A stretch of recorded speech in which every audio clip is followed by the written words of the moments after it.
Hi there, in this video I'd like to show you how to build a responsive page from scratch on our platform. And as a reference, we'll be looking at this page that was built in our platform previously. It's a responsive page, and if I shrink the browser window, here's what the mobile experience looks like. As you can see, it is not just mobile friendly. It's not a copy of a responsive page that is long and skinny. This is actually mobile optimized, as certain components are presented differently. For instance, we have these collapsible sections on the smartphone version, so the information is presented in a more compact manner. Also, the headers have this kind of button look to them that is typically associated with the mobile experience. The one thing that could be improved is this Call Us button is displaying at the bottom. It should be somewhere closer to the top so that it is easy to see. And I'm going to show you how to fix that and how to display components differently, how to position them differently depending on the screen size. To get started, let's create a new page.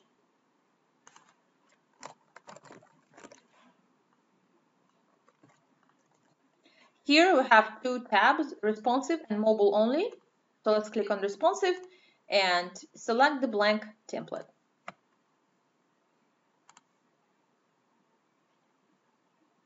So here you can switch between the large screen version of the editor and the small screen version.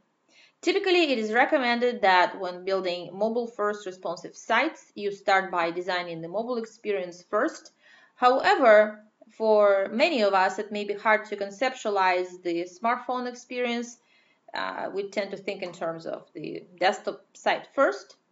So it's not an issue in our platform. You can switch between both versions to see what your website will look like on different screen sizes. Again, our approach to responsive is mobile first. What it means is that the mobile CSS styles are used by default. So the mobile first responsive design uses what's called a reverse media query, where the small screen CSS definitions are applied by default. And then there is a media query that basically says, if the screen size is more than 640 pixels, then go ahead and use these additional styles that we've added for the large screens. Okay, so to get started, let's add the header menu.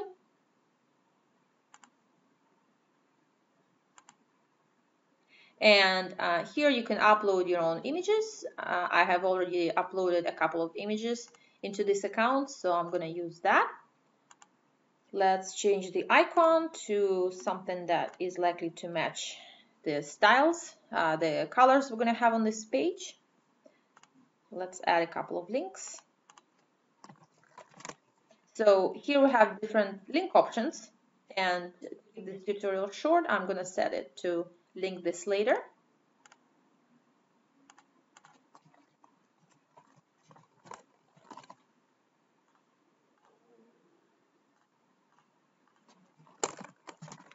And by the way, here you can also add an icon to each link, and this is what was done on this page. Again, to keep this tutorial short, we're going to skip that part. I'm going to change the font size and font type.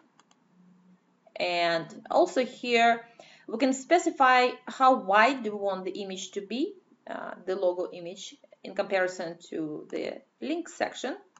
And for the large screens, let's set it to 80% because I want the logo to take up the majority of the width. For the small screens, I'd like to leave space for the links here, so let's keep the image width for the logo at 40%. All right. A couple of things that I'd like to mention here. When a widget is added on a page, our platform automatically sets that widget percent to 80% because Typically, when it's one widget on a row, it looks better if the widget isn't taking up the full width in probably the majority of cases. So we set it to 80% for large screens by default. In this case, I would like for the header menu to take up the full width of the screen, so I will change it to 100%. That brings up another point for widgets, containers, and rows. For any element on the page, we have this Edit Styles icon. And when you click on that, for responsive pages, you're going to have two tabs. One is for the small screen size, and one is for the large screen styles. So like I said, the small screen styles get applied by default. So if you set a setting here for the small screens and you don't set anything for that setting in the large screen version, then the small screen setting is going to be used. Also, when you add a widget to a page, it always gets added into a container, and a container goes inside a row. You can add multiple widgets in a container, and you can add multiple containers in a row, and I will talk more about that later. Next thing I'd like to adjust is all rows by default get this 45 pixel padding for large screens because typically you need a lot more space between elements on the larger screens.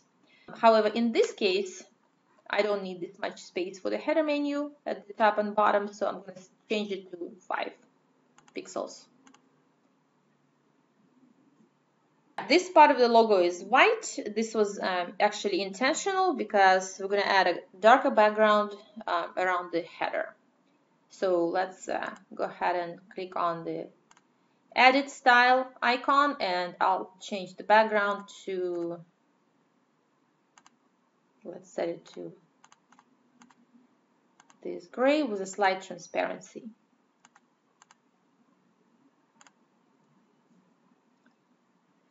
The next thing we need to do is add this image gallery and the form. Let's open the widgets and add the image gallery. Here we have different image gallery types: slideshow, thumbnails, carousel, and slideshow with thumbnails. And this is what we're going to use in this case. Let's set it to play the slideshow automatically. We have the rounded corners around the selected image. So let's go ahead and set that. I'll set the border radius to 10%. Let's add a couple of images. I have already uploaded some images before, so I'm going to go ahead and set that. For each image, we have some text in this gallery, so I'm just going to copy and paste some text for the demonstration purposes. I would like for the image to take up 50% of the gallery screen on both small and large screens, and I would like to align this image to the left of the text. And you can define these settings per image slide, per image gallery slide. And I'm going to go ahead and repeat this process for all image items in this image gallery.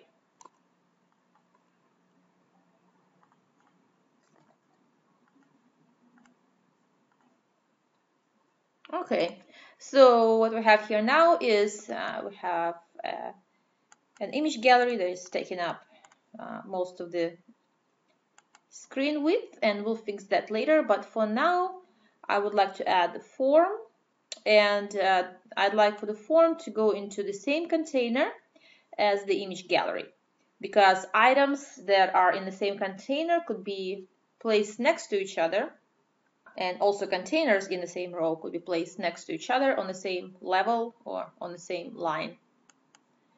So I'm going to click on Add a widget into this container, and this sets this container as a recipient of the widget. So when I click on a form, this form is going to go into that container instead of to the very bottom of the page. So I'm just going to delete some of the fields. By the way, the forms are completely customizable, so you can add additional custom fields, checkboxes, combo boxes, radio buttons, etc. Okay, so here we have a form and the image gallery. I'll click on the Edit style link next to the image gallery. For the small screens, I would like for the image gallery to take up 100% of the screen width. However, for the large screens, let's set it to 60%. And for the form, let's set it to 40% for large screens.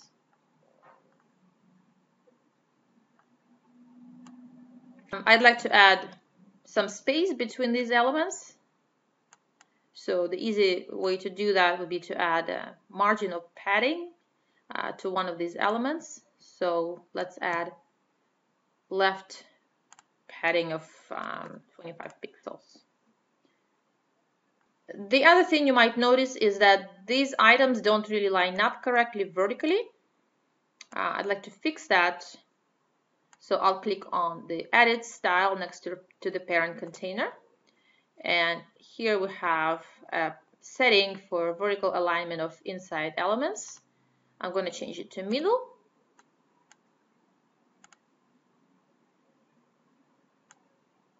Okay, and finally, I'm not a big fan of this kind of button look for the headers when it comes to the desktop sites. I think it looks great on the smartphones, but not so much on tablets and desktops. So I'm going to fix that for the whole page. Click on Style. I'm going to leave this button look as is for the small screens. However, for the large screens, I'm going to set the background to none, and for the headers. And also, I will add 1 pixel bottom border. Let's make it this color. Okay. Let's click on Save. Let's click on the small screen version. And here's what it looks like on the small screen and on the large screen. I would like to add a rounded background around this whole section. So these two elements are sitting in the same container. So I'll find this container, click on the Edit Style icon, and I can do it for the small as a default, as a small screen option. Let's go to the Content Style section, and let's add the background. Let's make it white with some transparency. Also, let's add some spacing around the top and bottom. So for the small screens, let's keep it at 15 pixels. Large screens, let's make it 35 and 25 for left and right.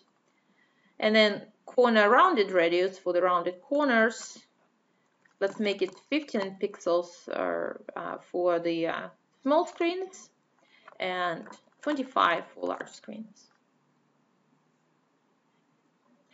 The background was added, however, it is white, so we have white on white.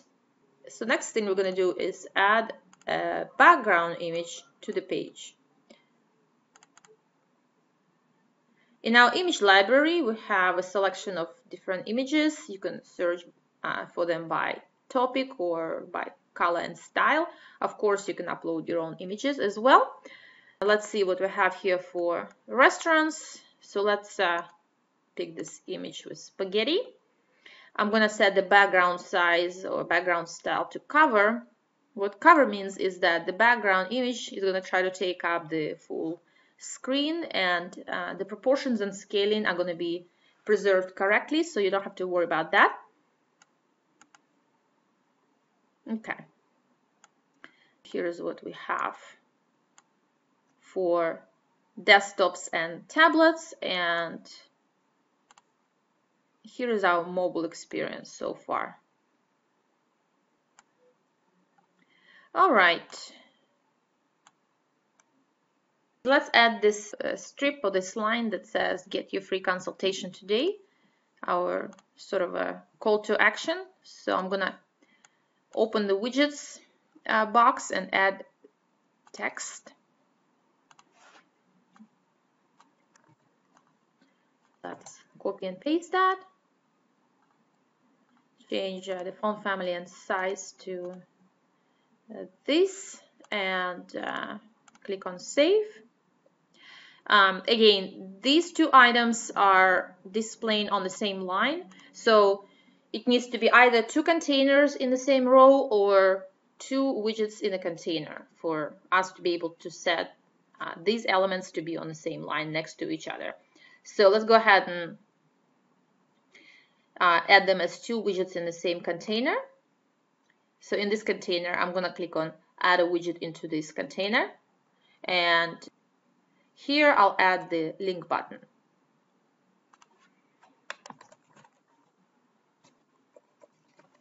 By the way, the link button is an easy way to create custom buttons in our platform. With the link buttons, you can set your custom gradients, colors, rounded corners, add icons. You pretty much have full freedom what it looks like. You can add background images. In this case, we'll make it a tap code to this fake number. See, I would like to add an icon.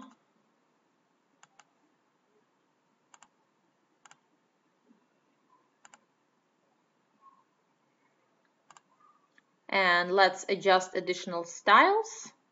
Click on the style icon. I would like to change the background color to a gradient. On gradients, you also have transparency options. And let's make it bigger by adding padding and rounded corners. Let's change the font type to something else. Change the font size and set the alignment to center. The maximum width of this button, let's set it to 300 pixels. Now we need to place this button next to this piece of text. So for the text on large screens, let's set the width to 50%. For the link button, we'll set it to 50% as well. So we have them as 100% for the small screens and then as 50 and 50 for the large screens. Next thing, let's add some background color to the row. Let's make it white. Okay. Click on save and let's check what our mobile experience looks like.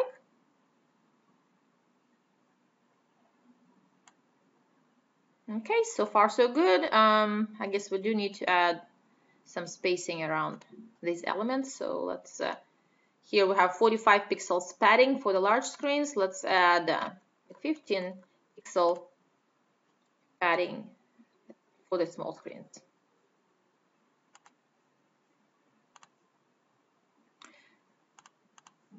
You can go ahead and add these two items. I'm trying to keep this tutorial short. So what these two items are, basically they're image and text widgets that are set to display in the same container or in the same row next to each other at probably 40 at 60% width each. And it's pretty simple, so I'm gonna skip this step.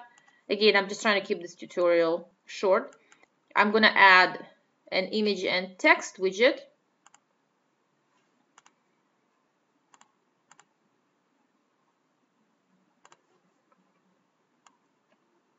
Let's copy and paste some text. I'm going to show you one more trick. If you set the border radius to 50, it's going to add this circle effect around the image.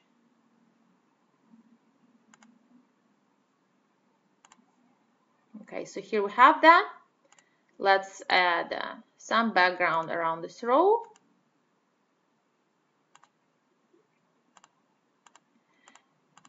adding these different colored backgrounds to each row is sort of an easy way to make your page interesting and keep the content separated. Finally, what we need is a footer. So let's add another text widget. And let's add the copyright information there.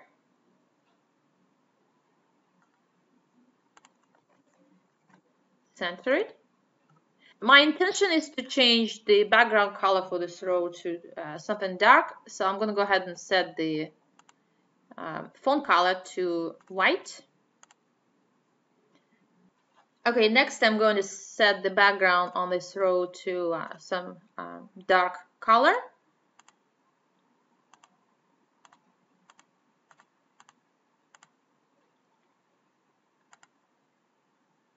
All right, so let's publish it and see what it looks like in the browser.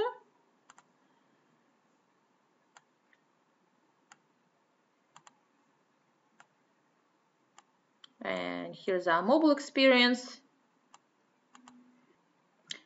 And here's a typical problem with the responsive design. The important piece of content, in this case, the call to action button, gets pushed all the way down, almost to the bottom of the page.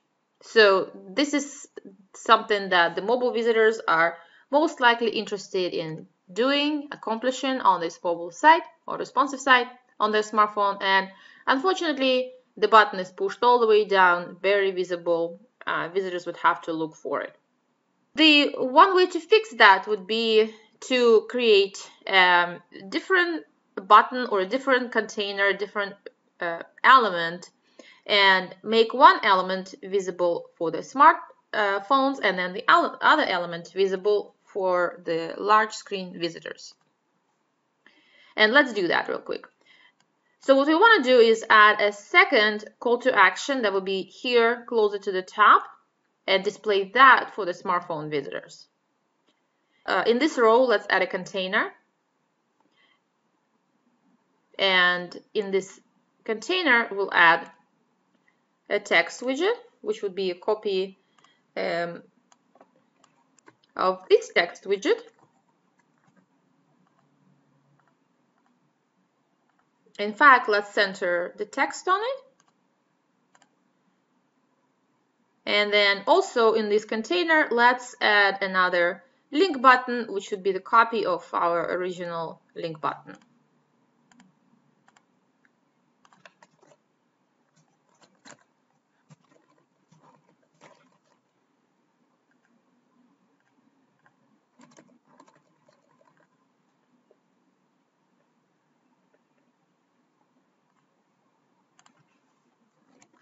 Maximum width of 300 pixels.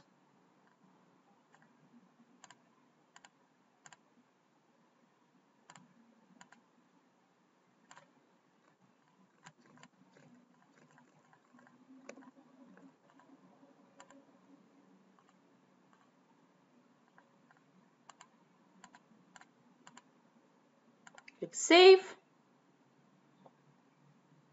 And we need to add some background to this container so that the content on it is visible on the page background.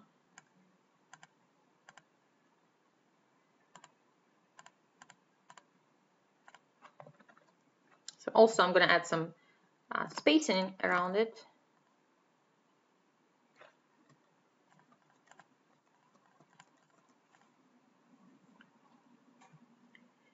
And I'm going to drag this container up. So I'm going to click on Drag Components and drag this container up all the way and place it right here. Preview mode. Then I will click on the style icon for this container and I will set it to be visible on the small screens only. So hide this container on devices. I'm going to set it to hide for large screens. And I'm going to click on the container for this section. And I'm going to do just the opposite and hide this container on small devices.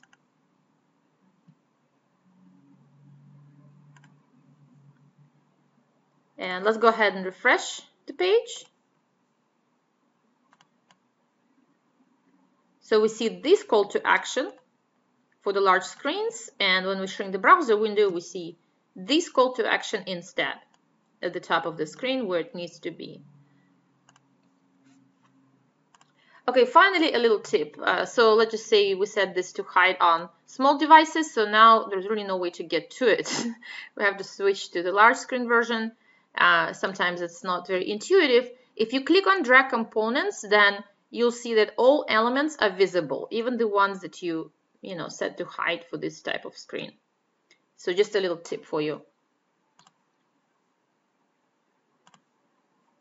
A few of you have mentioned that you have seen this type of parallax scrolling effect on the pages that were created on our platform.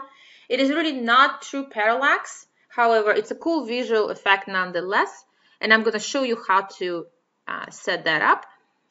If I go to row, click on edit and add margins around rows, let's make them 15 pixels for small screens and 35 pixels for large screens.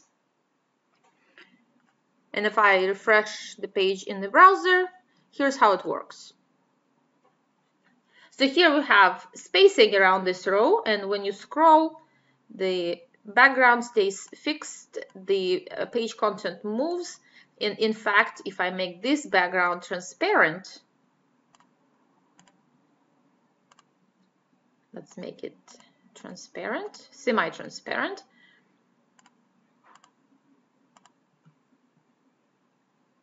So you see this cool kind of movement that makes your page stand out, makes it more memorable. So it's really easy to do. Okay, so let's take a look at the mobile experience one more time. If we had a lot of content on this page, and this is typically an issue with a lot of responsive sites, is that the mobile page gets too long, you have to scroll and lose track of what you're seeing. So one way to fix that would be to place your content into collapsible panels. Use accordion style navigation, so to speak. And this is what we've seen on this page.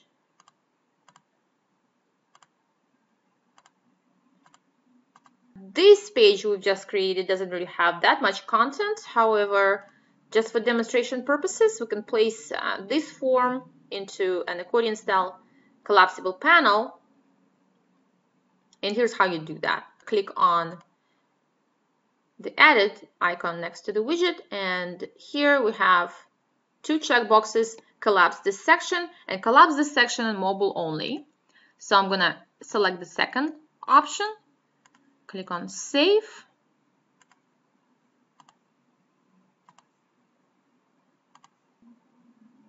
and here's what it looks like now.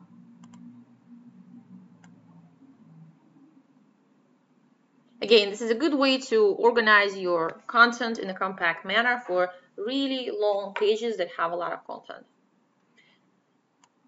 Okay, this is it for now, and this is basically how you would create mobile first responsive page from scratch on our platform.